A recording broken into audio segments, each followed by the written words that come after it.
What would you say is your hardest like bars you've ever written? Like, I don't think they've been written yet. For real? But that's what I'm talking about. Yeah. But so far. So far. Yeah. That's what I was gonna say. Okay, so if I let me maybe rephrase it.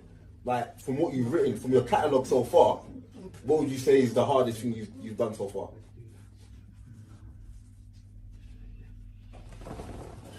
Yeah, see. And it's okay if you don't know. No, I know. But I'm gonna go for songs. I'm not gonna go for bars. Yeah. Because fair. Because I don't have to put that. What's the most meaningful bar you've lyric written. that's really that brought me to a point where I think I wrote a song for my son. I'll say that was emotional at the time. I listened back to it. I think it's called Dear Son. I think with that, I most probably would have go back and re-vocal because I know my vocal delivery is different but at the time when I wrote it, yeah, man, that made me whirl up every time I wrote it. So I think that emotion was left in the tune. So I say that as one of the most deepest, hardest bar for me. But to the public, I'd say they most probably love. Yeah. Like, I don't know. Like, yeah, they love the hype stuff, innit?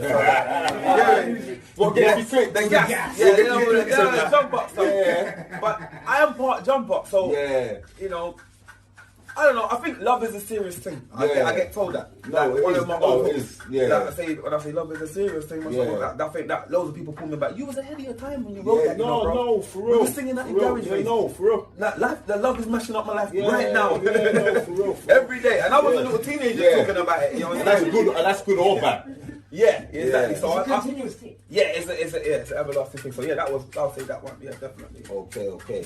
So, so back into like the core of what you do. So obviously we can see that there's been a massive explosion in terms of like the UK music scene, so on and so forth.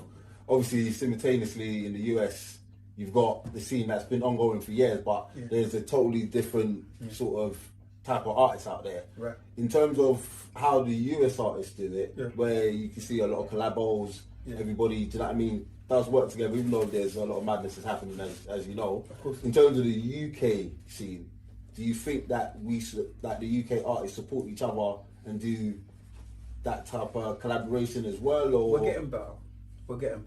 That's the best way to put it. We're getting better. I look at it now. I like the new generation. They're doing it much better than how we had it at a certain point.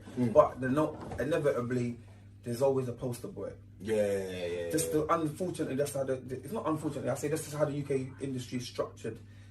There's not many of us all at the same time. You know what I mean? There will be the giant, and there'll be like certain people underneath that are, you know, not everyone can fit in the space, but it's an illusion. We can fit in that space, but it's designed a certain way to not make us fit in the space. So today's king is not I say king. I say today's champion is Stormzy. You know what I'm saying? Like, big up Stormzy. Big up Stormzy for real. I'm saying he's our champion right now. Like, I remember to be heading us into that. You should be the spare of that.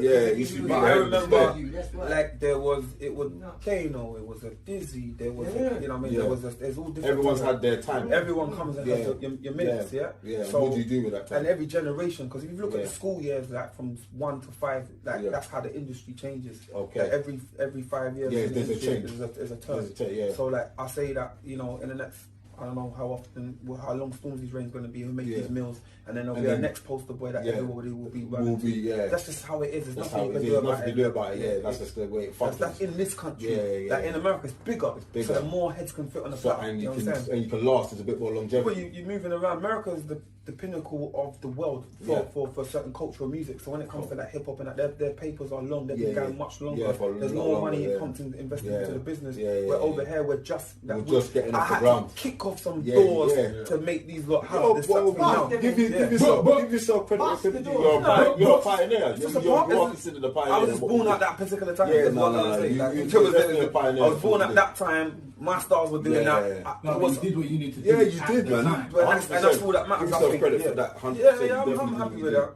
But I try not to live in the past with anything, because I believe that that was then and this is now. So that was what I was trying to do then, and what we're trying to do now. And that we're not trying to keep up with the kids or anything, but we're just trying to stand on our own 2 feet and continue the musical journey. That's it. It's that simple.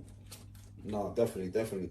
So, in terms of the UK scene, for like this is just to get a little bit more maybe into the understanding of the culture. What could you honestly say are the obstacles for why UK artists aren't currently doing as much collabos, knowing that that's what's going to make you more money in terms of what it will probably appeal to the masses currently at the moment? It's smaller. Yeah. People have issues. Smaller pond. Yeah, it's issues. So it's like crabs in a barrel mentality. Yeah. So it's crabs in a bucket. Yeah, it's like crabs in a bucket type thing. It's a smaller industry, so obviously you're gonna get like you gotta look at it. It's just like estate versus estate in the streets. It's gonna be similar to music, especially when you got a guy that's big in this estate, and then a few blocks around the go, he's trying to come up with something. So it gets political. So people are more just trying to. There's a lot. I don't know. Everybody wants to bring their man them in, innit? Yeah. Now he's not my man them. Yeah. Like no one don't look at it like another black brother or another guy. Like yo, he's my brother still. Yeah, like, I don't know. I try not to get too political in their minds, but I know the mentality is not right. It's not right. Yeah. You know what I mean? But I was there once upon a time. Yeah. With that same mentality. Yeah. So you can at least appreciate. Fuck them. Man. Yeah. That was the attitude. Yeah. But I know where that's coming from. Yeah. That's only coming from a place of survival, like what man them done this thing to get here. Them man there, you get me? Like them man in this competition. Yeah. Not looking at it like actually if we come together, then we're competition for the system. For the system, yeah. And that's what's gonna affect change. Always is. But it's deeper than that because it's political, you get me? Like, you know, the streets are in the raves, like so the politics are in the club. The politics are always going to be in the music as well as it is because we are coming from that era. That's where we're coming from. It's not like we're a bunch of pop stars like, oh my god. There's nothing wrong with being a pop star. No. There's nothing wrong with being a pop star. We're not saying that. Like pop stars, however you get in the game, you get in the game. Talent is talent. Each to their own. I love certain pop stars. I'm just saying that we are not that. Because we don't come from that. Of course. We're coming with a bag of politics, a bag of trauma, a bag of beef, a bag of whatever it may be, because but we are talented individuals. Yeah, of course. And that's all it is. That's all that we bring. That's why to get us joining and how it is, give it time, man. Everything's time. I didn't even think we were gonna see this. Yeah. I'll go to places and they'll be like blue, they'll be like obviously Oxford and Trina coming from where I'm coming from, but there'll be all different types of people, like, you know, Sugar Babes and all sorts of stuff out there when we was coming through as like little MCs off the street with our little Avrex jackets on a rude boy one. Man's gonna mob this thing, you know what I'm saying? And that was our little attitude, like, nah, man's gonna shut this dance down. I remember we went to me, R.I.P. my boy Major Ace from Pay As You Go. With Ace now, he's like my main side kick MC that I used to go on spit bars with. I remember we went to Bagley's and we was in Bagley's. We weren't booked, was not booked. Yeah. I went there. Yeah. I said to, I can't remember, Pure Silk, I can't remember what rave it was. We went there. Got on the stage, I was like, I'm gonna get hurt today. Like, I know I'm gonna get hurt. I really knew that man's bubbling, man. People know my bars. People know that man's a little bit lively and that. I got a little following that, but it weren't like established. I weren't on these bills like that. But I was like, yeah, alright, cool. Man went to the dance. Bro, man was on 12 o'clock, man left there at 5 o'clock, man done every single set that come on. I just jumped on the mic with everybody. Rago. That's what you need to do. I was like, you know what it got? It was like a proper training ground. I was like, what? Man can hold up a dance on our own. Yeah. Like, we can do 5 hours. Back as well. It was repeating bars. Back to back as well. It was to read the crowd, like getting the crowd energizing it. When the DJ drops a certain tune. It was a mad. And that after that, then it was also about the tape packs. So I was like, right, I'm going to the record shop tomorrow. I know I'm going next week. I know I'm going to get that tape out. I'll be rewinding it. What part was it? Yeah, you see? Yeah. I got tape packs there, you know. Like, imagine that. Man was like, I'm on a tape pack. I'm in a TDK 90. I rewinded that to hear myself. Yeah. Quick one, another experience, Coliseum. Ramsey and Fenn, they was Alexander Palace. No, Ali. That was Ali. I was already a made man. Nah, Ali Pali was. I was made man there. I was coming with way too much confidence. I was really made. I was really made. I had everything. I was just a friend of his. So I'm thinking about like early experiences when I first bust out to get heard. Yeah. So when I say that we got Coliseum now, Ramsey and Fenn. were there, and I was doing a tune because no one doesn't even really know. Twice as bad. No, it was what was it again? One of them. What was Exposure? Okay. We was there. Watching you. This man's watching you now.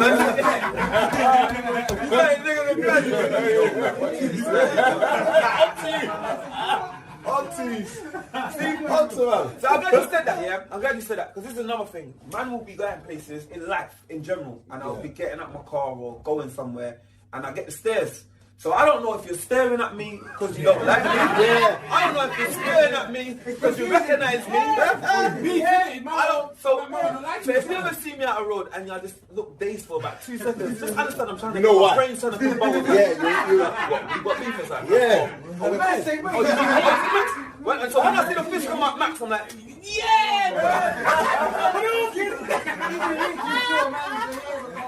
nobody would know that, you know. Nobody would know that. Like Birmingham.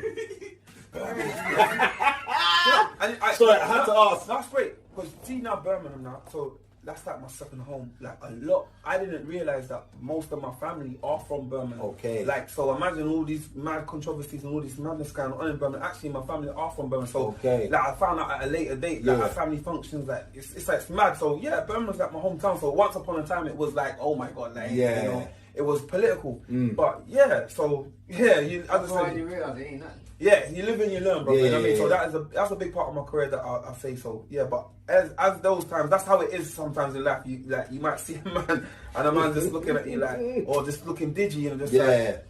So I mean, so sometimes, and I could be with my missus, I could be with my son, I could be with anyone, and they're like, why are you always like? They say to me, how come you're always like, you're never comfortable? I'm saying you can't be. Yeah. Amen. That's it. Like, man, with the life I live. Because the street always kicks in. Once you come from the street.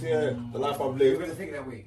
Yeah, it always kicks in. But it's not like I ain't got no one after me. No, not like that, but it's just how you're built. It's how you're built. Some people don't interpret you properly, innit? Yeah. For them, I interpret you a different way. And I realised as well, I realised that a lot of people, not a lot of people, that's the wrong thing to say. I say that some people don't know how to, some people, I was going to say, how was I say? Some people, when they see you or meet you, they don't know how to articulate themselves properly. So they actually might be real fans of you and really, but they'll jump on the other foot. Yeah. And come with negative energy. Yeah.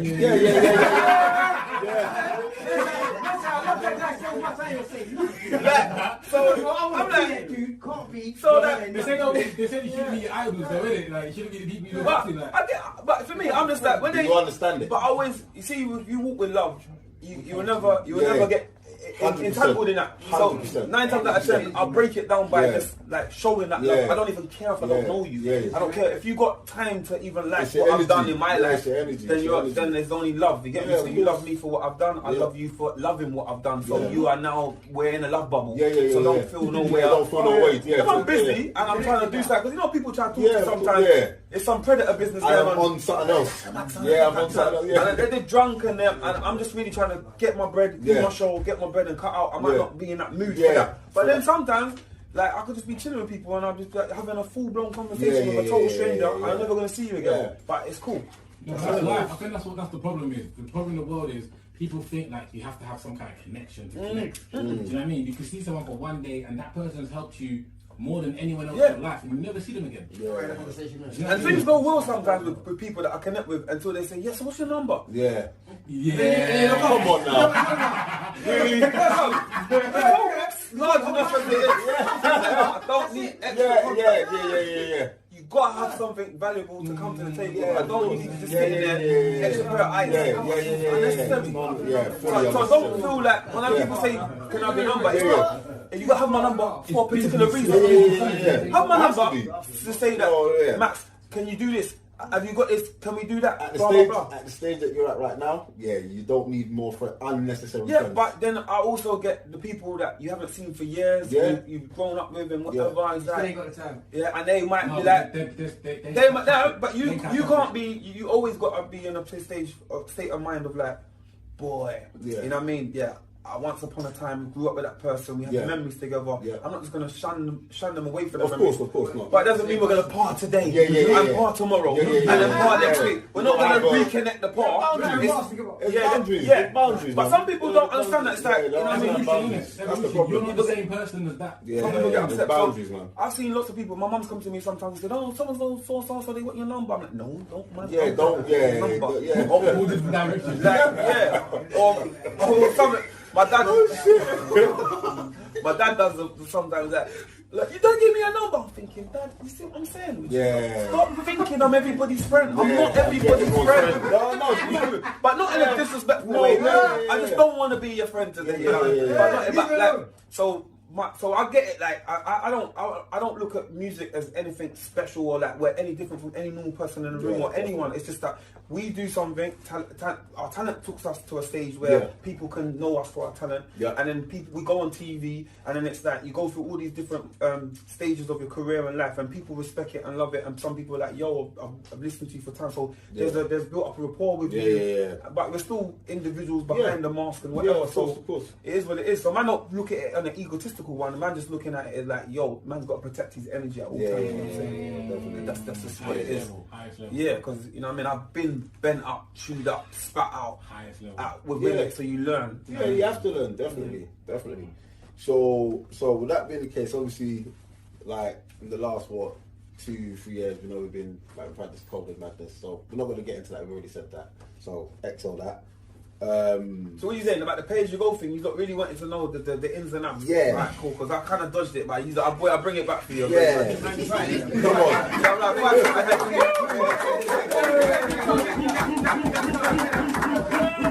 So, in a quick nutshell, we were college friends. Me, Wiley, Target, and a lot of guys from Bolt E3. We were college friends. Then I was going out with a girl from Bolt E3. So I always used to go back to the area that she lived in with her, and they was around in that area. Okay. They were on a pirate radio station called Rinse FM. Oh my god! That radio station was run by other pay-as-you-go members, which was Genius and Flimsy. Okay.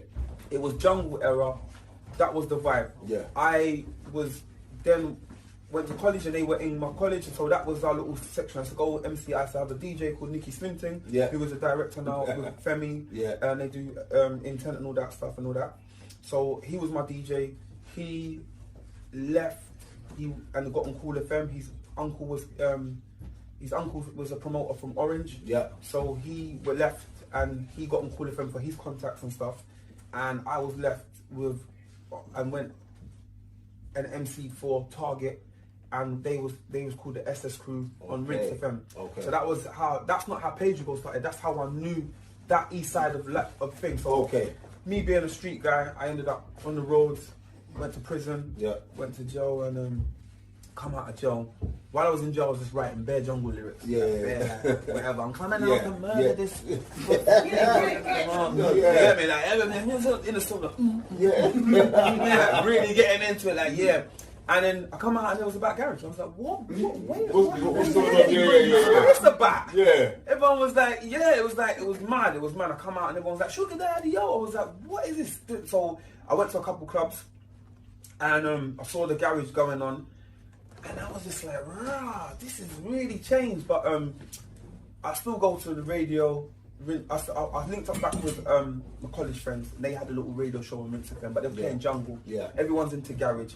I'm going to a garage. I'm on the road still. I come out of prison, but I'm still on the roads doing different stuff. And I went to Collie there as a punter. Champagne, Flossie, just rude boy business, whatever. Right? Great.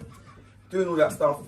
And then, I'm seeing MCs on the stage and you're like, look at these MCs and that Viper and all of that. And I was seeing Uncle CKP, I call him Uncle, that's Uncle CKP, and I'm like, yeah, man, this is my kind of styly. This is me. This is my... you felt the energy. I can do this. You knew. I was like, this is like jungle. Yeah, you knew. Like, all right.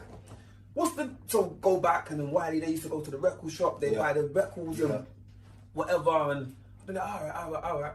And how I even started to come and MC on it was like a guy called Double O, who runs Sun City and Chocolate Man. He was a promoter with another guy. They was doing their under 18s events. Nicky Simpson was doing under 18 events called Rumble, and he was doing Donny Brasco. And I remember they set up a little MC kind of clashing thing with battle, whatever. I had no lyrics, bro. I had like no garage lyrics. Like I was a jungle man. And I remember them and put me on this clash thing. So obviously they're like, yeah, Maxwell D, you know, you got the energy. So I was like, shit.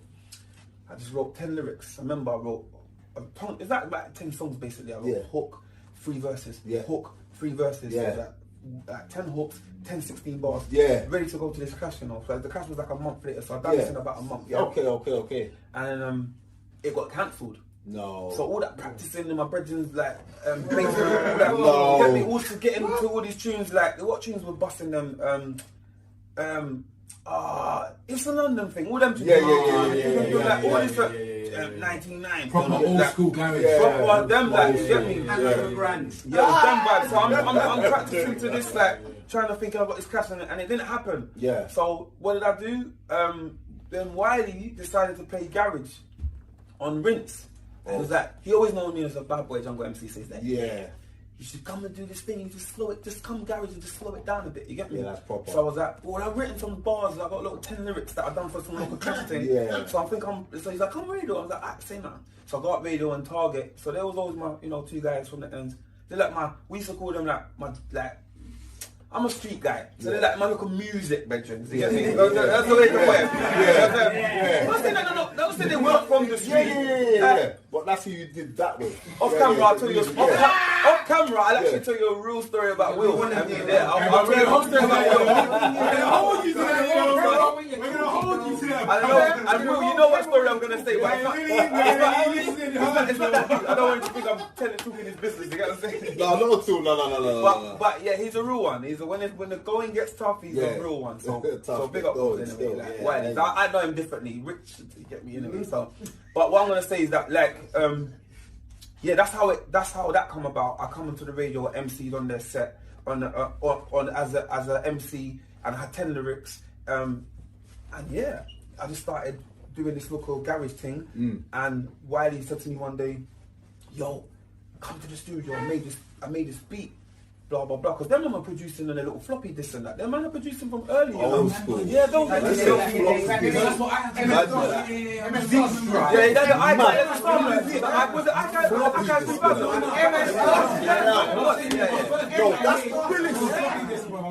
That's the realest. I never forget the day, bro. He goes, come studio. And I was like, alright, but at the time, I have to explain this already. I have to explain this pretty well. When I become Ladies Hit Squad with Wiley and Target, there already was Pay As You Go. Okay. But I wasn't in it. Alright. Okay. We weren't joint like that. Pay As You Go at that particular time was Major Ace, Play Galero, and DJ Slims. Okay, separate. Oh yeah. That's where the whole Heartless thing comes in. Yeah, okay. It had nothing to do with me. I was gonna ask you that, but I thought we are like this. Okay. But we always laugh about this because I'm the one that has to take the L and be like, yeah, they married us, all the rest of it. I'm not even saying that. No, we've had this conversation so many times. Okay, alright. So many times. We know. We were friends before the friends. We know each other from the street. Okay, fair. So, and then going into music, and it was like the vengeance for Pay As You Go Hunters was before I was even in Pay As You Go. Okay. Yeah, so that was Ace. So that was inherited. It's Bushkin and Major Ace. So that's inherited. That was inherited. Yeah, I inherited it by joining the crew. It wasn't deep beef. It was a competition. Yeah, music. Who's the best? Bush thought Ace was biting his lyrics. Yeah, okay. That's it. End of. Oh, is that what it was? That's all it was. Bushkin was some tune like this guy's biting because Ace had a certain flow. I don't know. Bushkin has a flow. Bushkin, like Reebok. Yeah. Ace had a similar kind of pattern. Okay. Bushkin felt that was his bite in it, and they got into their entwine. Imagine. I even remember going to an under 18s rave, doing crazy. a jungle set. Yeah. And then nearly went off, and Heartless come, not fight, but Heartless come afterwards and like, yeah, something about Pay As You Go, whatever. So there was always that. There was always that. I remember that. They weren't recorded. Then they even had. Then Bushkin and Ace had a clash in Nicky Slinting's house. Oh no. Yeah. What? Not recorded. Not recorded. Oh, for they had a fuck's sake. little back and forth. Who won? I don't know. They were just gassed. It was like noise. You know, you answer the phone. Guess what? Well, you get it. No, I weren't there with that one. That's what I was gonna say. Then, before when I was Lady Six Squad and they were Pay As You Go, I was around Heartless. Okay. Funny, Place CIC. Okay. I was making songs. I had my barber introduced me to a man in my ends who was with a label called Relentless, not the Relentless. Another Relentless. Okay. And they brought me there, and I was just coming my 10 bars. Okay. The 10 bars that I wrote. Serious was in. No, respect it. No, definitely. That bar made what we have now. Yeah, but that was the first at the dome. Like I said, pioneer, bro. So when I went there, I was just dropping my little garage bars that I was writing along as I was going. And every week you go radio, I want to bust new lyrics. So I was always kept on writing. I was like, I'm not going to repeat. I'm not repeating. That was what I was against. I don't want to repeat my lyrics. Yeah. So I kept on writing new ones. So I was going to the studio, I made serious. So when all that was going, I made serious in 1999. People need to understand that. Crazy.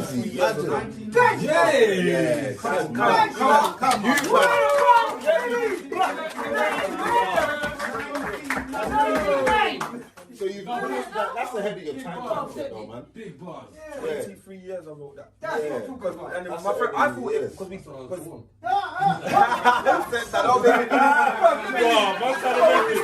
that's mad, bro. Don't do that to him, man. Don't do that to him. Don't do that to him. Backfire me.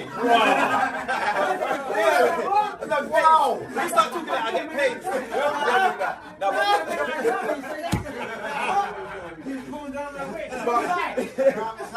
How good is the show? That was all later. I'm going to get to that.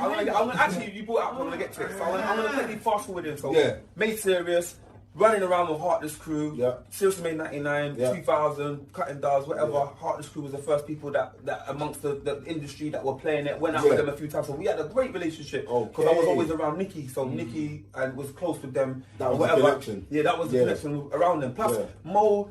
And that knew me from Jungle. So he was a fan of me from Jungle anyway. He's like, Cool FM. Because I was on Cool FM in my Jungle days. You know what I mean? Because that's how Shabba and that brought me. I bust on Cool FM because of a MC competition myself. As a young, before I went to prison. You know what I'm saying? That's some history right there. Yeah, I didn't even touch on that too much. No. But yeah, as a little teenager years, and before I went to prison, I was on Cool FM with the big dogs. And I used to come up on the show. Shabba used to be like, yo, come look on that thing. I'm saying, bring me up there. Me, Skibber, Shabba. So I was already a little star. Yeah, but the jungle one, but I went to the prison. He was shooting up in the cube, cold. Yeah, I was none of that. Yeah. I was gonna. It was short-lived because all that, like from Rinse FM as with Wiley and them lot, then I had to leave Wiley and them lot and then go on Cool FM with Nikki. And then we was doing like, listen to the real dedication. Man woke up on a Sunday morning to go and do Cool FM 9 to 11 on a Sunday morning as a young teenager. I was on back of Nikki's trick nuts. You got trick nuts? No, real. Yeah, he would be like, he'll be riding on the thing with his records and I'll be on the back of the trick nuts. Who was listening to man at 9 in the morning? Yeah, that's mad. The phone was going off, people coming in off their nut. Yeah. You know what I'm saying? Listen to it, The phone was going mad. Yeah. But look at 2 hours, I'm like, I'm on Cool FM. Business. You did Business. What time it is. It could have been whatever. Why am I? You get 6 a.m. and we're happy today. And you know who was doing? It was a DJ called Half Pint. It was a little young DJ. I remember Half Pint. Yeah, he was doing 7 to 9 stuff, and he used to be with his dad. He used to come with our morning faces like morning. And then jump on and do. So that was a dedication as a young little youth before. But I went to prison. That was short-lived. So we're back in the Pay As You Go world, running around with Heartless Crew. They're doing a thing. So that was that. And then Wiley. The reason how I got in Pay As You Go, the reason why we come together, Wiley had a song and it was the No We song. So he took us to the studio and he was like, yo Max, I got this tune, I want to put you, I want to put God's Gift on there. I want to put and that was a banger. And he goes, how do you feel about working with Ace? And I'm like, yeah, cool. So he's like, so he goes, Ace, you do the first verse. He goes, I wrote 16. He wrote 16 himself. And then it goes, Max, you do the third, and then Godskiff will do the fourth. Because he goes, I've got a thing, and he had this thing, so we and everyone just accept their place on the song. Well, when you go to a studio and, like, I weren't even a studio man. If you really think about it, I was an MC really. Yeah. Live. Yeah, it was always been live. So to go into a studio, like I don't get me wrong. I've been to my dad and been around loads of different studios, but not just actually with my little friends them and go in a studio. Yeah. Even though that I made serious with my brethren, it wasn't a regular studio. Wasn't a regular thing. Yeah. Wait a minute. Did I make No Way before serious? I think you did. You know. Really? I think you did. Yeah, we can fact check all of that afterwards. Do you know what it is? Do you know what it is now? The reason why I paused because I'm looking at two different scenarios. I'm looking at the time when the floppy disk, and I'm looking at the actual. But it can't be. But I think I recorded Serious first. But No We come out first. Okay, that's what it is. That's what it is. Okay. Yeah. Because we done. Remember because when we come Pay As You Go, I'm trying to think. When I was Ladies Hit Squad, did I have Serious? I think we did have it on dubplate, but I don't think it was on vinyl. To me, Serious was so that's why I'm getting mixed up with Yeah. Like, I know we was playing it. Yeah. Ladies Hit Squad, Bushkin, Heartless thing, dubplate, vinyl. Yeah, it was the dubplate era. And then maybe, when we done No We, that's when we decided, okay, so we done No We, and then we vocaled it that day. Yeah. And then I remember Wiley pressed it up, and he had like 1,000 whites. And then this. He was like, alright, let's go. It was promoting it a little bit, like, and then I remember we got a little PA of it at Coliseum. Okay. Alright. That booking So Solid was on the bill. That's twice as nice. No, it was just something, and I never forget it. But I saw the way the crowd was going mad to these guys. I was like, oh, we need to step our game up, bro. Yeah, you knew at that point. Scratching my head like, bro, we come to South, and I'm from South. Yeah, so I'm like, you knew at that point. Yeah. We gotta go back to the drawing board. Yeah. You know what I'm saying? Like, No Way's not macking it tonight. Yeah. It was not known. Yeah. It wasn't a known song when we played it, and down the local PA was in like a second arena thing. Yeah. I was like, yeah, alright, cool. And I saw like Romeo, and I was thinking, who's this guy? The girls getting mad for this. Yeah. And I was like, okay, you got some energy, but yeah, again, like I was just like, bro, okay. Then I remember going home, putting on TV, seeing Upside and Trino, these guys in Averett's jackets, staying Casualty. I'm like, yo, these are like, they're like man them. Yeah. Like man them on the TV now. Yeah, crazy. So like my whole energy of this music thing just kicked in. I was like, oh, we can be stars. Yeah. You know what I mean? Once upon a time, you're dreaming of P. Diddy in the shiny suits. Yeah. Now I'm seeing man in Averett's jackets. So I'm like, all right. Yeah. So then, you know what That's us. Yeah. You know it's possible. Yeah, you know it's possible.